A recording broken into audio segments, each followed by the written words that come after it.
Amém. Queridos, todos nós passamos por provações, todos nós passamos por tentações. A Bíblia diz que Jesus foi tentado em todas as coisas. Alguém esses dias me perguntou assim, mas todas as coisas inclui na área da sexualidade? Jesus foi tentado na área sexual? Todas as coisas todas as coisas inclui tudo e não exclui nada. Jesus foi tentado, diz a palavra de Deus, né? Isaías 53, Pedro 2, a Bíblia sempre fala, Jesus foi tentado em todas as coisas, mas ele não pecou, não se achou pecado em Cristo. E todos nós temos tentações. E todos nós sempre estamos caindo em tentações. Tem muitas coisas que nós não queríamos fazer e que nós fazemos. Tem coisas que nós fazemos que nós ficamos chateados, ficamos depressivos, ficamos angustiados. Tem coisas que nós fazemos que prejudica a nós mesmos, que prejudica a nossa empresa, prejudica a família, prejudica a esposa, prejudica os filhos. E muitas vezes nós queremos arrumar argumentos para isso, queremos arrumar desculpa para isso. E nós mesmos temos uma luta interior. Por que eu faço isso? Por que eu fiz isso? Eu sabia que não ia dar certo. Quantas pessoas, num ato de um minuto de bobeira, põem toda a sua vida para perder. Toda a sua vida para perder. Faz coisas absurdas. Há um tempo atrás, alguns anos atrás, eu aconselhei uma menina que eu conhecia há muito tempo. E essa menina se casou e estava lá, um casamento assim, aparentemente maravilhoso. Tinha um filho e ela, um dia lá, eles brigaram. Como todo casal briga, eles brigaram, tiveram uma discussão. E ela, nervosa, pegou o carro e saiu de casa. Muito chateada por tudo aquilo que tinha acontecido. Uma discussão que era uma discussão séria, mas era apenas uma discussão. Que não tinha nenhum motivo assim para fazer isso, né? Tem casais que são muito infantis no seu relacionamento. Quando há uma discussão, eles ficam igual crianças, eles não conversam, né? Às vezes dormem em quarto separado, um vai dormir na sala, vai dormir no quarto de visita, fica emburrado, fica semanas sem conversar. Ora, o que vai curar o relacionamento é a conversa. Mas aí eles cortam o único meio de reatar o relacionamento, que é a conversa. Então, e vão fazer, e fica chateado, quebra, né? Esse tempo atrás, um outro casal reclamando também, ele ficou nervoso, ele tinha um iPhone novinho, meteu o iPhone na parede. Para que você fez isso? Eu precisava desabafar. Então, assim, coisas dessa natureza, as pessoas não têm controle. E essa menina saiu de casa, ela foi para um barzinho em Goiânia, um lugar, e chegou lá, encontrou com as amigas, estava lá, papá. E olha só o que aconteceu. Quem que aparece? Um ex-namorado lá das antigas. Aí o cara, como é que você tá? Como é que você tá? Tal. Moral da história, ela dormiu com o cara. Ficou grávida do cara. Por causa de uma briga que saiu assim a doida. E aí, quando estourou o problema, o marido ficou muito chateado com aquela situação. Ele tentou perdoar, o cara tentou, ele lutou. Mas a criança nasceu e ele tentou adotar aquele filho que não era dele, tudinho, mas ele não deu conta. Ele não deu conta e E ele pegou e me chamou para conversar, falou, eu não dou conta.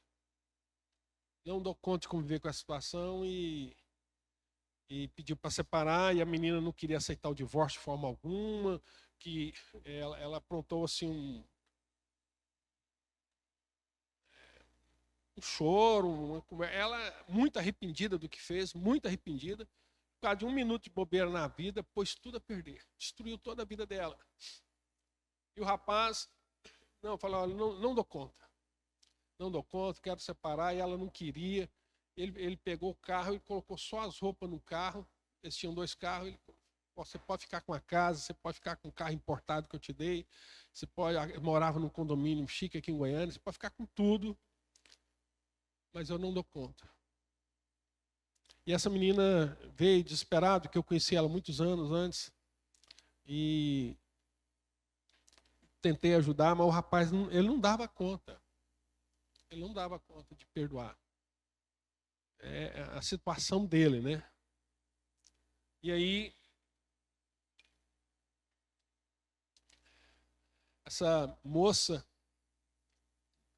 tentando achar onde está o erro, e ela descobriu que o erro de tudo que tinha destruído a vida dela era o menino. Aquele menino era o motivo, a razão de ter destruído o meu casamento. Colocou toda a responsabilidade no menino e rejeitou a criança. E a criança até hoje mora com a avó. Ela não reconhece o menino como filho, porque ela acha que aquele menino é o responsável por ter destruído o casamento dela. Então, eu estou contando isso para os irmãos para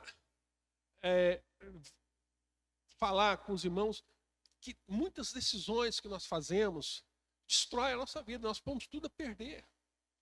E eu até creio realmente que aquela menina não, foi um momento de bobeira, uma estupidez, uma noite, uma foto, sei lá, mas que ela foi muito sincera, mas aquilo destruiu a vida dela. E todos nós, constantemente na vida, nós já fizemos muitas burrices, muitas coisas erradas, que nós ficamos chateados. E Paulo passa o capítulo 7 de Romanos falando isso que eu estou falando para vocês. Ele fala, cara, o bem que eu quero fazer eu não faço. E o mal que eu não quero fazer, esse é que eu faço. Ele diz, miserável homem que eu sou. Né? Desgraçado homem que eu sou. Porque eu luto, eu quero fazer o bem, mas eu não consigo. Porque o mal habita em mim. O pecado, ele fala isso, o pecado habita em mim. Então a Bíblia chama isso de natureza pecaminosa, que nós temos uma natureza pecaminosa, nós nascemos em pecado concebeu nossa mãe, como diz Davi, nós temos aquilo que é chamado de natureza pecaminosa, de carne. Quando a Bíblia fala de carne, a Bíblia não está falando do corpo humano. O Novo Testamento, quando fala carne, fala da vontade, das paixões, das concupiscências do nosso ego, do prazer, daquilo que é o que aquelas paixões loucas, absurdas, e que nós muitas vezes não temos controle sobre ela. Nós não temos. E aí, Paulo fala assim, olha, quando você vê o capítulo 7 de Romanos, você lê aquilo lá, você fica em crise, mas então eu estou lascado. Então, como é que vai acontecer? O pecado me domina. O pecado é mais forte do que eu. O pecado me obriga a fazer coisas que eu não quero. E, por exemplo, eu entendo quando o pessoal do movimento LGBT fala assim, olha, nós nascemos assim, nós não damos conta de mudar. Isso aqui é uma coisa que está na gente, que nós nascemos e que não há como mudar, não há como transformar. E eu entendo, e eles estão falando, e é verdade mesmo. Porque, agora, isso não é privilégio deles. Ou, né, expressão privilégio entre aspas, né? Eles não são só eles que passam por isso. Todo mundo passa por isso. Todo mundo é tentado. Tem pessoas que estão sofrendo com álcool, tem pessoas que estão sofrendo com drogas, tem pessoas que estão na criminalidade, tem marido que é adúltero e ele quer largar. Ele não quer ser adúltero, mas ele não consegue. Ele luta contra aquilo. E o outro luta contra o álcool, o outro luta contra as drogas. Todo mundo é tentado. Todo mundo luta contra isso. Só que Paulo vai falar para nós que essas lutas nós não damos conta de vencer. Paulo fala no capítulo 7 de Romanos, ele dá um banho de água fria na gente, ele faz a gente desanimar, fala, então está lascado. Mas ele vai explicar, a gente só vai entender o capítulo 7 no capítulo 8 de Romanos, quando ele vai trazer luz para essa revelação. E é aí que eu quero ler com vocês Romanos 8, para nós entendermos como é que nós vamos fazer então. Como é que nós vamos fazer? E aí vamos ler Romanos 8, a partir do verso 1, e vamos encontrar a solução que o apóstolo Paulo vai dar para nós diante dessa problemática, né?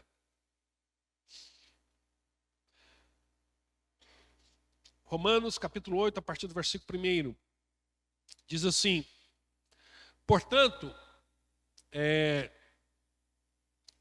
Nova Bíblia Viva, né?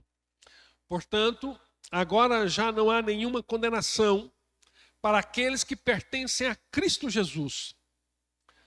Portanto, o poder, quer dizer, portanto, ele está falando assim, tudo aquilo que eu falei no capítulo 7, ele agora está concluindo, ele está falando, portanto, o poder do Espírito doador de vida, e eu recebo esse poder por meio de Cristo Jesus,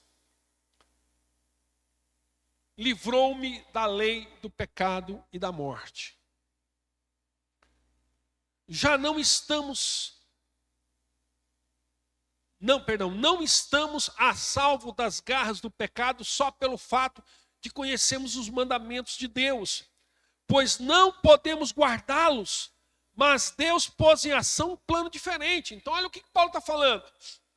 Não adianta eu ler a Bíblia, não adianta você chegar para um adúltero e falar, cara, o adultério é pecado. Ele tem consciência disso.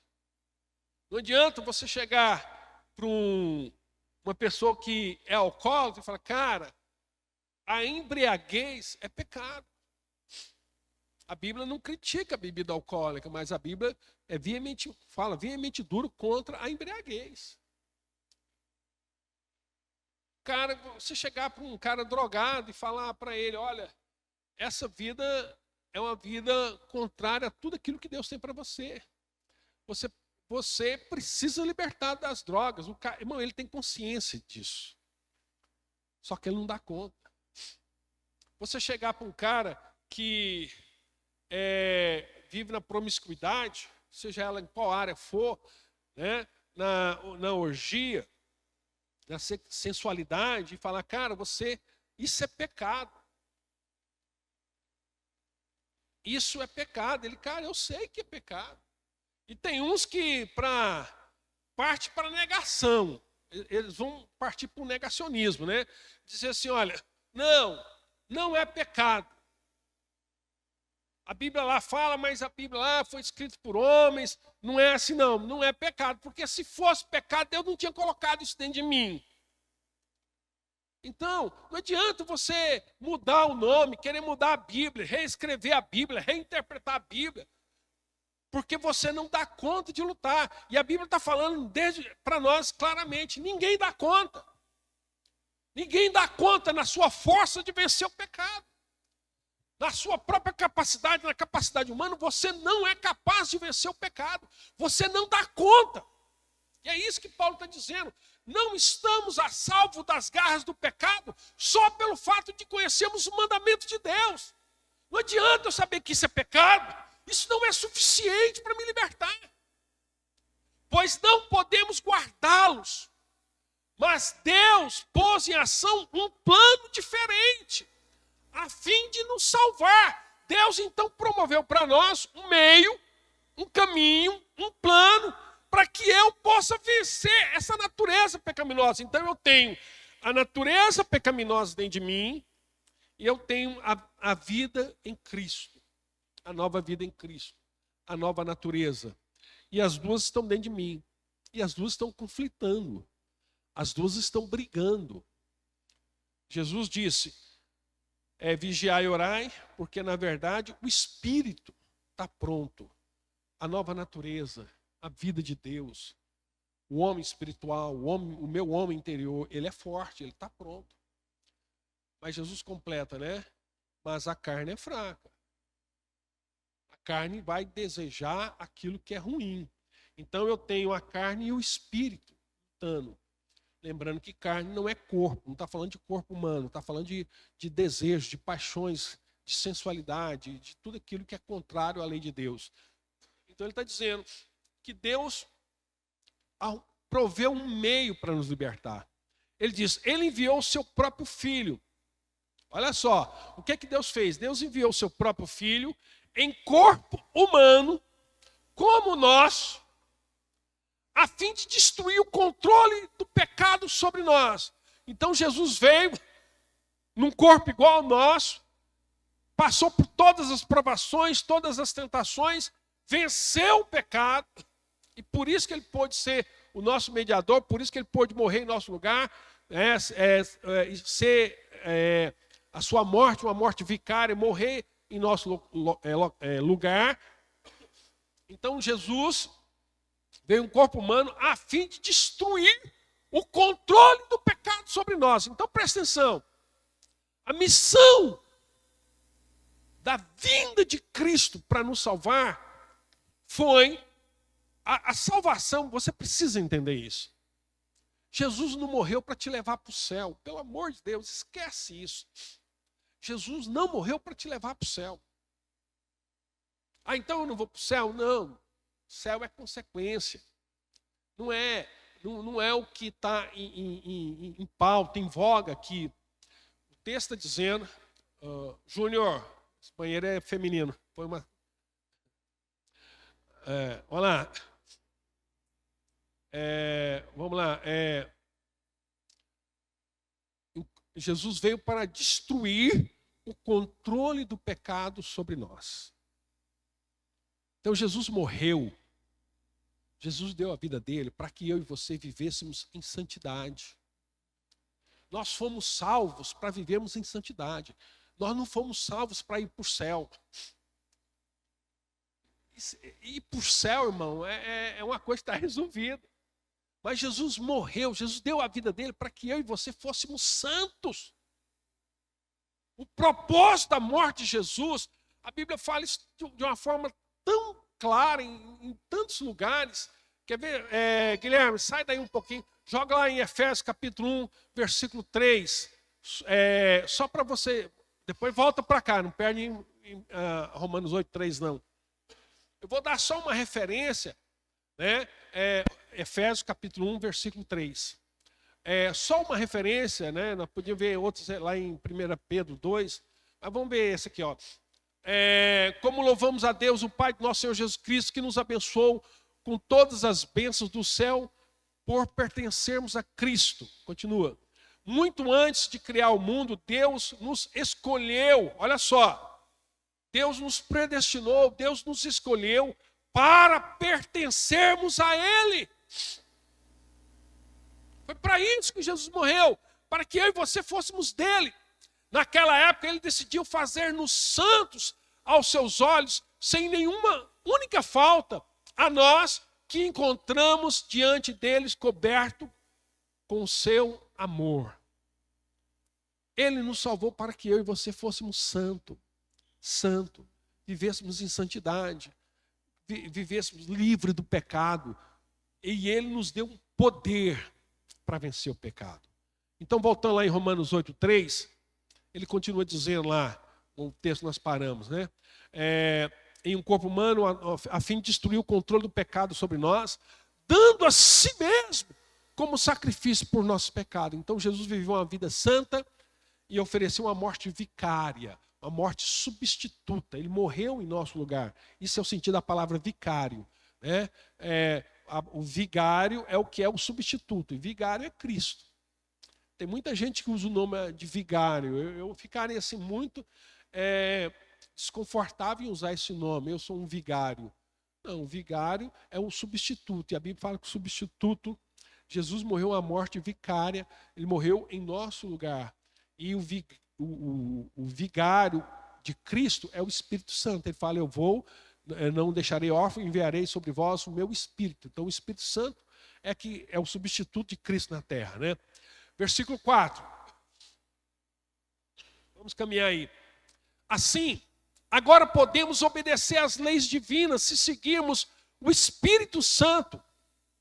Olha só, agora, se eu deixar Cristo, se eu entregar minha vida a Cristo, se eu receber Cristo no meu coração, ele está dizendo assim, agora podemos obedecer os mandamentos, as leis divinas, né? Se seguirmos o Espírito Santo e não mais obedecermos a velha natureza pecaminosa que está dentro de nós. Então, dentro de mim eu tenho uma natureza pecaminosa e eu tenho o Espírito Santo de Deus. E o Espírito Santo foi me dado como poder para vencer essa velha natureza. Porque todos os mandamentos da Bíblia, deixa eu falar um negócio para vocês, todos os mandamentos da Bíblia não estão aqui para serem cumpridos, porque nenhum homem dá conta de cumprir o que Deus colocou. Paulo falou isso, nós lemos. Isso aqui só pode ser experimentado através da vida de Deus em nós. É o Espírito Santo em mim que me capacita, que me dá força para romper com isso, para romper com o pecado, para romper com a prostituição, para romper com a sensualidade, para romper com o álcool, com as drogas, com a prostituição, com todo tipo de orgia, todo tipo de pecado. O único meio que eu tenho de vencer essas coisas é se o Espírito Santo de Deus inundar a minha vida e me dar a capacidade nele. Então, só o Espírito Santo de Deus pode me levar a andar em Deus, a viver em Deus, a ter uma vida plena, a obedecer esses mandamentos. Humanamente, todos esses mandamentos na Bíblia, humanamente, são impossíveis de ser obedecidos. Vou repetir o que ele está dizendo. Assim, agora podemos obedecer às leis divinas se seguirmos o Espírito Santo e não mais obedecermos à velha natureza pecaminosa que está dentro de nós. Eu não quero deixar essa velha natureza me dominar. Eu não quero, não vou. E o Espírito Santo pode me dar. Então eu preciso, agora é eu e Deus. Por isso que a Bíblia fala, deixai-vos encher do Espírito. Outra tradução fala, enchei-vos do Espírito. Outra tradução, as outras melhores, dizem assim, deixai-vos. Porque o encher não é uma ação minha, é uma ação do Espírito Santo. Mas eu preciso deixar. Eu preciso colaborar com o Espírito Santo. Então, o maior impedimento para que eu seja cheio do Espírito Santo sou eu mesmo. Porque o Espírito Santo chega para mim e fala assim, Júlio, vamos orar, vamos ler a Bíblia. Júlio, vamos meditar, vamos fazer um jejum. Júlio, vamos louvar, vamos adorar. Júlio, busque a Deus, busque a presença. Júlio, vamos orar. E aí, ao invés de eu ouvir o Espírito Santo, saber que essas coisas, o que eu faço? Eu me colocando como representante de todos vocês. Eu ignoro. Eu vou gastar tempo nas redes sociais, vou gastar tempo em coisas que não frutificam, que não beneficia, que não alimenta o meu espírito. Coisas que vou gastar tempo naquilo que não alimenta o meu espírito. Que eu não fortaleço o meu espírito, mas fortaleço mais as minhas concupiscências, as minhas lascívias, os meus desejos. E eu vou viver nesse mundo como se não houvesse amanhã. Como se eu não tivesse que prestar conta de nada para Deus. E eu gasto o meu tempo com coisas fúteis. Fúteis. Sexta-feira fui levar a minha esposa, acompanhá-la num exame. E eu levei um livro de teologia sistemática de 800 páginas. Porque eu ia gastar 3, 4 horas aguardando ela fazer esse exame. Eu falei, cara, é 4 horas, 3 horas. O que eu vou fazer com o meu tempo? E eu notei, fiquei na sala de espera lá, e fiquei lendo. 4 horas de leituras ali, meditando, anotando, apontando. E eu notei que, né, um baita de um livrão grosso, só eu lendo. Todo mundo no celular, esperando passar o tempo. Às vezes você parece até um extraterrestre. Mas eu falo, cara, eu não vou perder esse tempo aqui parado no hospital sem alimentar o meu espírito, sem alimentar minha alma, sem nutrir o meu homem interior. Porque eu sei da realidade do mundo espiritual. Eu sei o quanto o meu espírito anseia por Deus e prezo por realmente estar na presença de Deus. Eu tenho 39 anos de casado. Sou casado com a mesma mulher, né? Conheço apenas a minha mulher e creio, tenho certeza que isso não essa vitória não é fruto do meu esforço, mas é a vida de Deus em mim. Toda honra e toda glória seja dada ao Espírito Santo que me capacita e que me livra de todo mal. Porque se eu não vigiar, como disse Jesus, o Espírito está pronto, mas a carne é fraca. Isso é para mim, é para você, é para qualquer um de nós. Versículo 5 de Romanos. Vamos acelerar. Aqueles que se deixam, presta atenção, aqueles que se deixam controlar por sua natureza humana, vivem tão somente para agradar a si próprios. Vivem, né? Hoje é comum os cristãos irem para a balada, irem para a festa, irem para a noite, beberem, tal, mas você chama para orar, você chama para ler a Bíblia, você chama para estudar, né? Eu não tenho tempo, eu estou cansado. Então, Paulo está dizendo, aqueles que se deixam controlar por sua natureza humana, vivem tão somente para agradar a si próprio. Irmão, a carne não brinca e o capeta também não brinca. Mas aqueles que vivem de acordo com o Espírito, né? Outras traduções dizem assim, ó, aqueles que vivem pelo pendor da carne, né? Ou seja, aquilo que é a natureza normal, é aquilo que é natural da carne, vão viver, vão experimentar a morte. Aqueles que se deixam controlar por sua natureza humana vivem então somente para agradar a si próprios, mas aqueles que vivem de acordo com o Espírito constatam que têm a sua mente controlada pelo Espírito. Olha que coisa mais linda.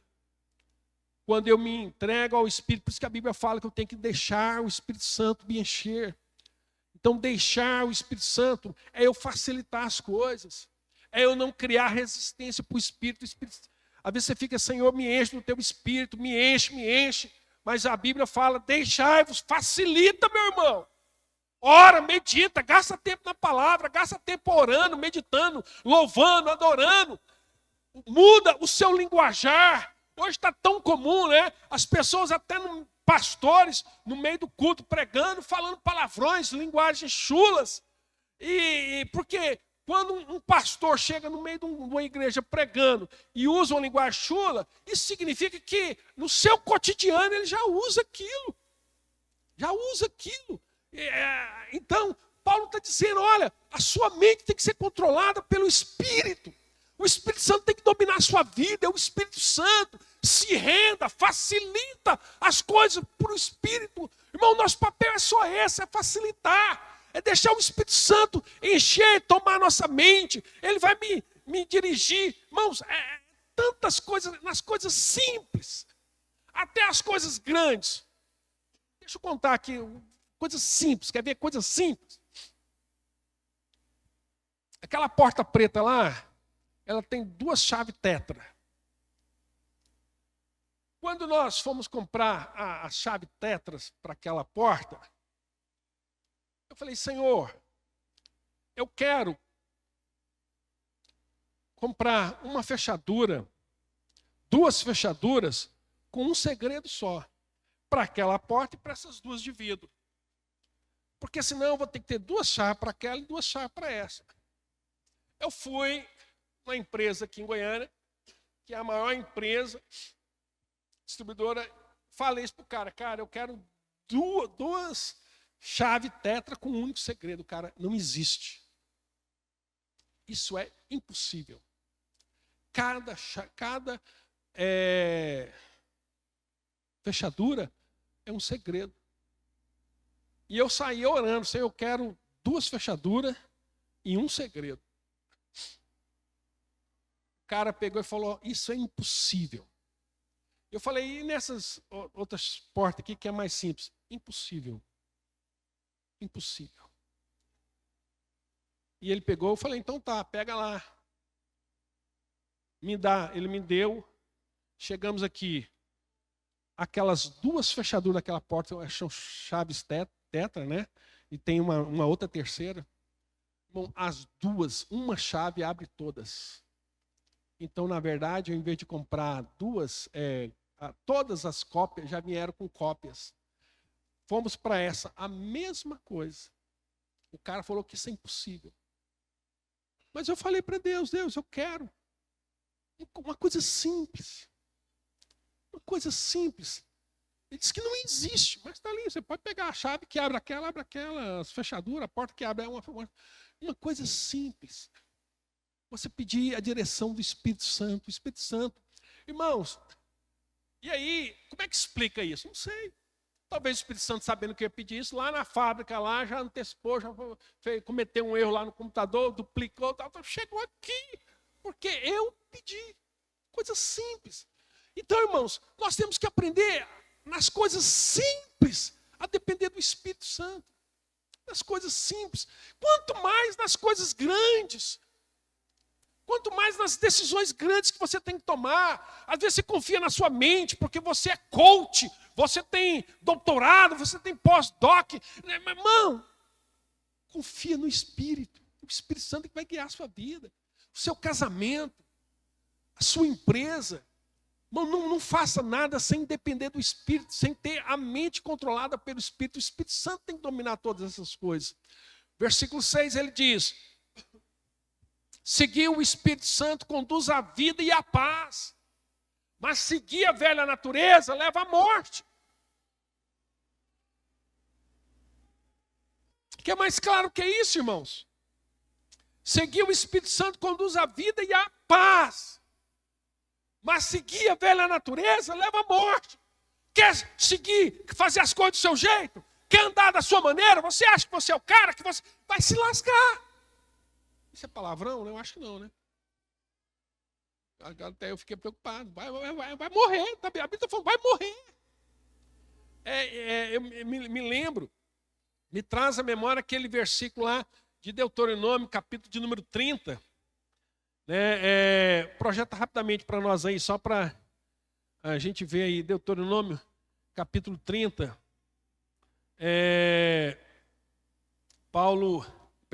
Moisés escreveu lá no versículo de número 19, 20. Olha só, Deuteronômio 30, 19 e 20. Tomo hoje os céus e a terra por testemunha contra vocês de que lhes dei a oportunidade de escolher a vida ou a morte, a bênção ou a maldição. Escolham a vida. É o que Deus está falando para nós. Escolham a vida, para que vocês e seus filhos possam viver. Eu estou colocando para vocês as 2 opções. E o que Paulo está falando para nós é a mesma coisa. Deus está dando a oportunidade de viver uma vida no Espírito e uma vida na carne. A vida na carne leva à morte, a vida no Espírito leva à vida. Versículo 20, né? Ele diz aí: tome a decisão de amar o Senhor seu Deus, de ouvir a sua voz, de ficar junto a Ele. Olha aqui, irmão, o que a Bíblia está falando? Pois Ele é a sua vida e dará vida longa na terra que lhes prometeu a dar aos seus antepassados, Abraão, Isaque e Jacó. Então é o segredo de uma vida bem-sucedida. Uma vida vivida plenamente, uma vida vivida de acordo com a vontade de Deus. Vamos voltar lá para o texto de Romanos, capítulo 8. Versículo 7 agora, né? Porque a velha natureza pecaminosa dentro de vocês é inimiga de Deus. Todas as concupiscências, paixões, lascívias, tudo isso é inimigo de Deus. Ela nunca se submete à lei de Deus e nunca fará. Nunca. A carne, né, Paulo chega a dizer isso, isto é, ele fala assim, que eu sei que em mim, isto é, na minha carne, não habita bem algum. A nossa carne só quer pecar. A nossa carne só quer pecar. Ela nunca vai obedecer à lei de Deus. Então, por isso, humanamente, é impossível qualquer pessoa querer obedecer à lei de Deus fora do Espírito Santo. Versículo 8.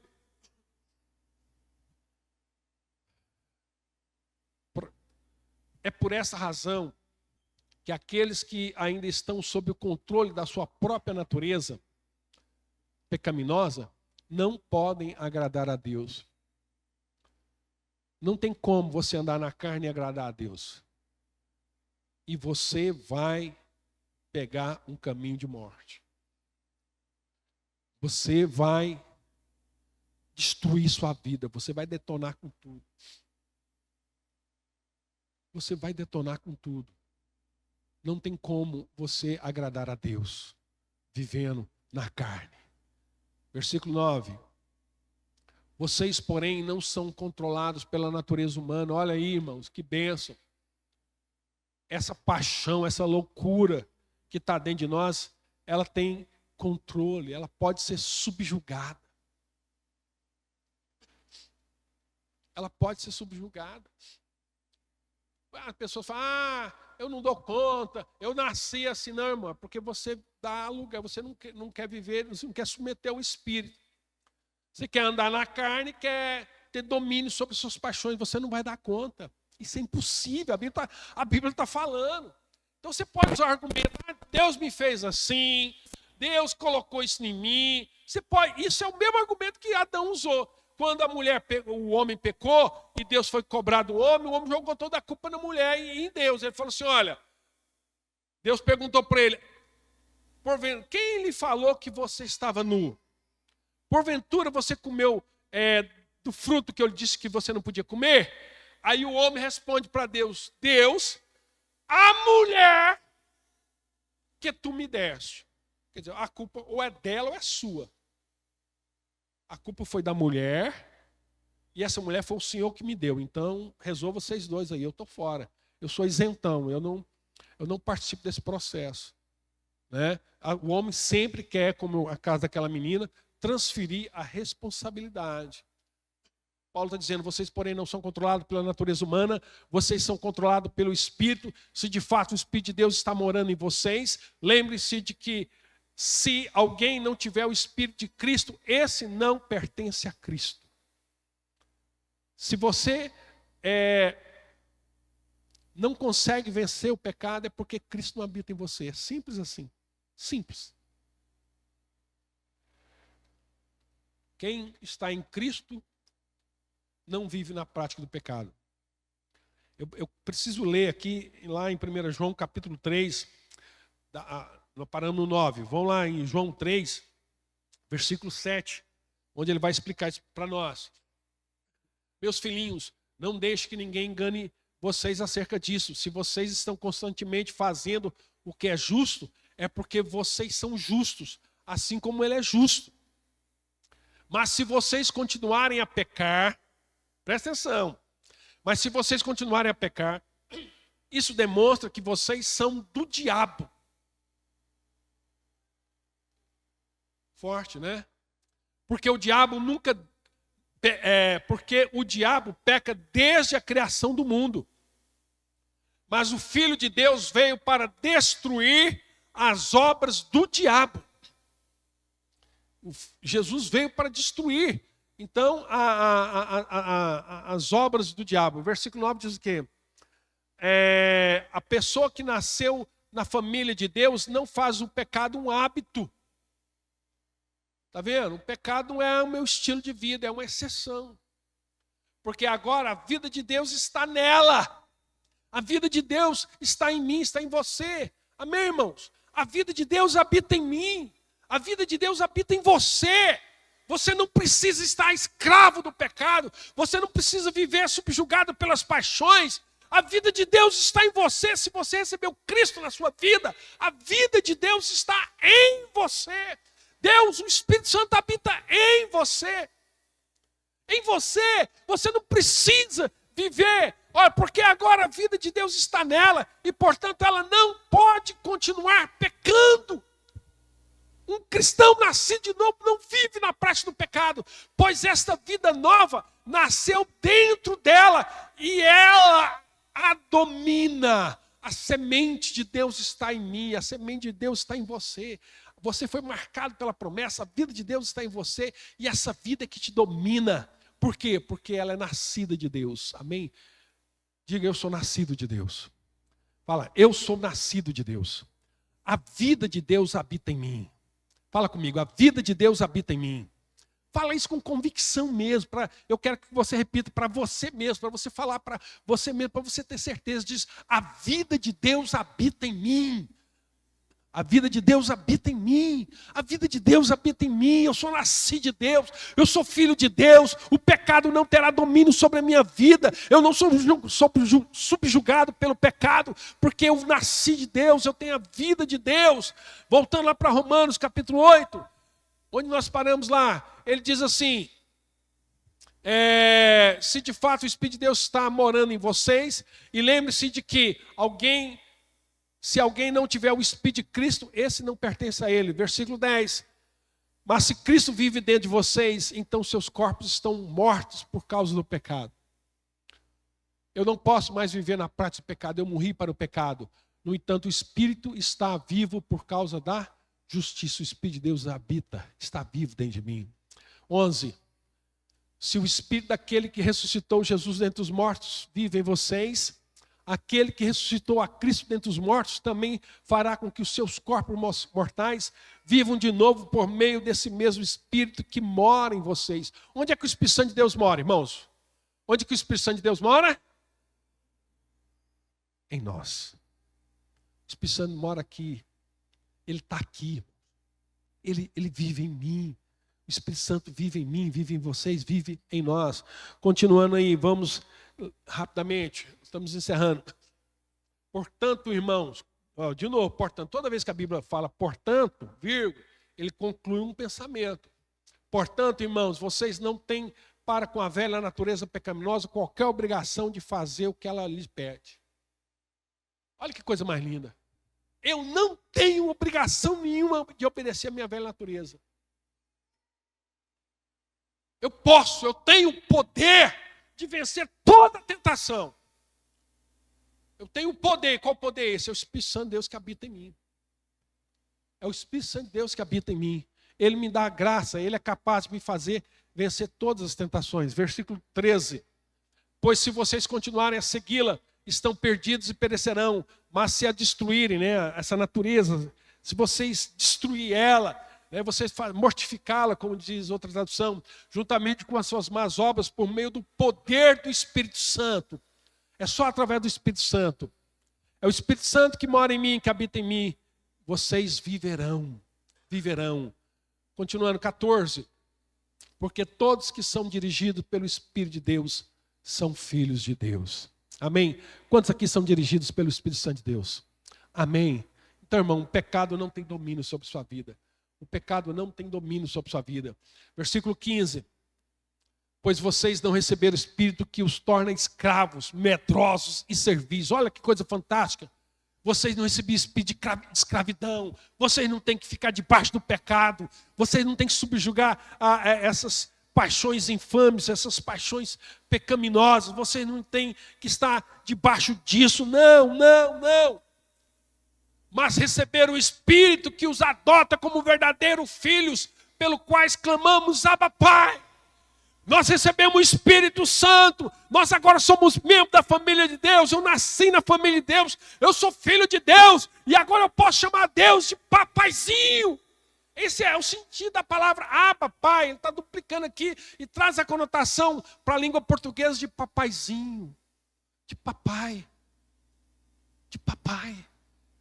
Eu agora sou filho de Deus. Eu sou filho de Deus, por isso eu não vivo mais no pecado. Versículo 16, ele diz assim: o próprio Espírito fala no íntimo dos nossos corações, dizendo que somos realmente filhos de Deus. Essa é a nossa identidade.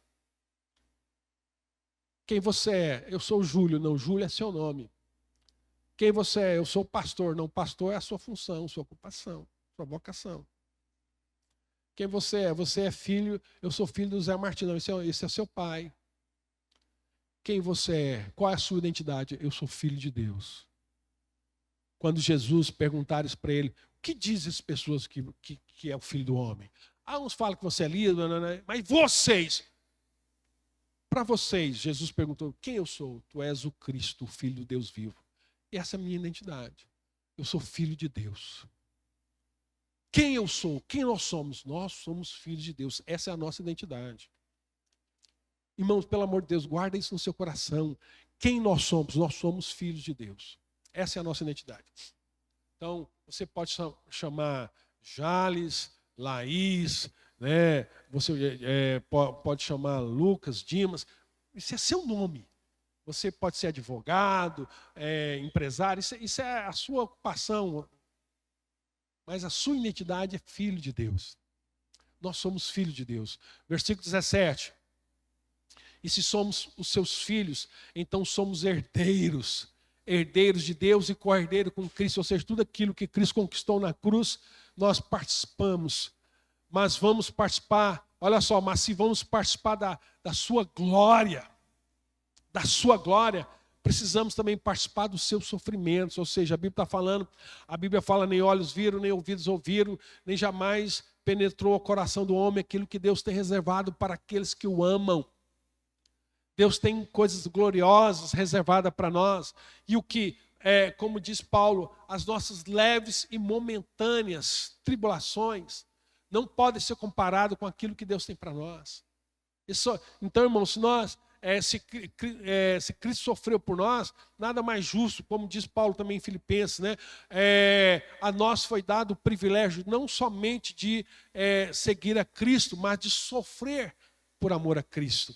Versículo 18, ele diz, contudo, aquilo que sofremos agora é insignificante, se compararmos com a glória que Ele nos dará mais tarde. Irmão, aguenta firme. Aguenta firme. Não se venda, não se corrompa. Não se entregue às paixões, à lascívia. Rapaz, eu penso assim, quando nós chegarmos lá no céu, vou falar com cada um de vocês agora. Quando nós chegarmos lá no céu, assim, vou falar no sentido antropomórfico, né? Ou seja, com a cabeça humana, a alegria vai ser grande.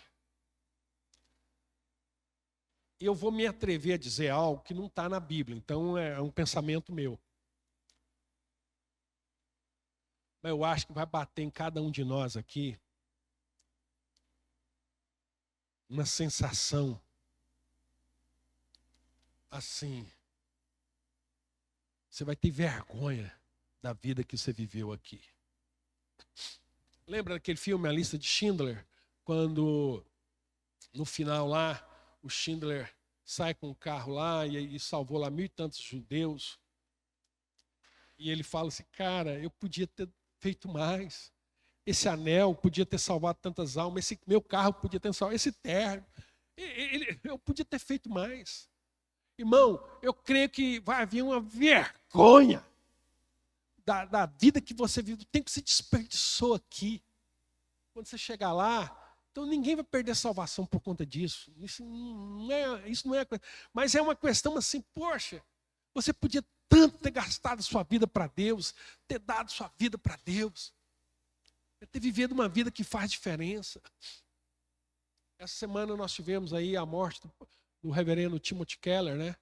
Pastor da Igreja Presbiteriana de Nova York, uma das grandes influências no mundo, um cara que tem vários livros. Eu mesmo sou um leitor voraz dos seus livros, né? E ele, essa semana mesmo, o filho dele falando lá, que ele falou para a família: olha, estou pronto para encontrar com meu pai e voltar para minha casa. O cara que passou e deixou um legado que vai ficar aí por anos, né? Os seus livros, os seus ensinamentos. Assim, posso estar errado, viu, irmão? Isso aqui não é doutrina, não. Pode até ser uma heresia.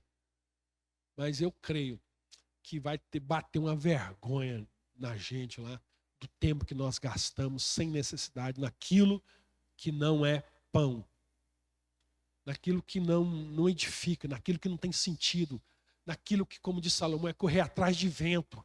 Já viu uma pessoa que corre atrás de vento? Quem corre atrás de vento é o quê? É doido, é louco, o cara correndo atrás de vento. Então é assim, nós vamos ver, nós corremos atrás de tantas coisas, demos valor para tantas coisas, aquilo era vento, vento. Né? Estamos encerrando, só faltam mais 2 versículos. Continuem. 19. Toda a criação espera com expectativa que os filhos de Deus sejam revelados. O mundo espera que nós nos manifestamos como filhos de Deus. 20. Pois toda a criação foi submetida à inutilidade, não pela sua própria vontade, mas por causa da vontade daquele que a sujeitou. 21. Na esperança de que a própria criação seja libertada da escravidão, né, em que se encontra. Né, em que se encontra. E participe da gloriosa liberdade que os filhos de Deus desfrutam. Amém.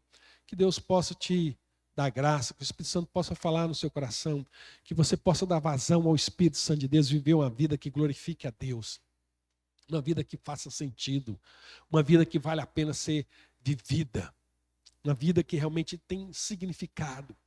Uma vida que glorifica a Deus, que Deus abençoe ricamente a sua vida, que Deus abençoe ricamente a sua família, que Deus abençoe ricamente a sua casa.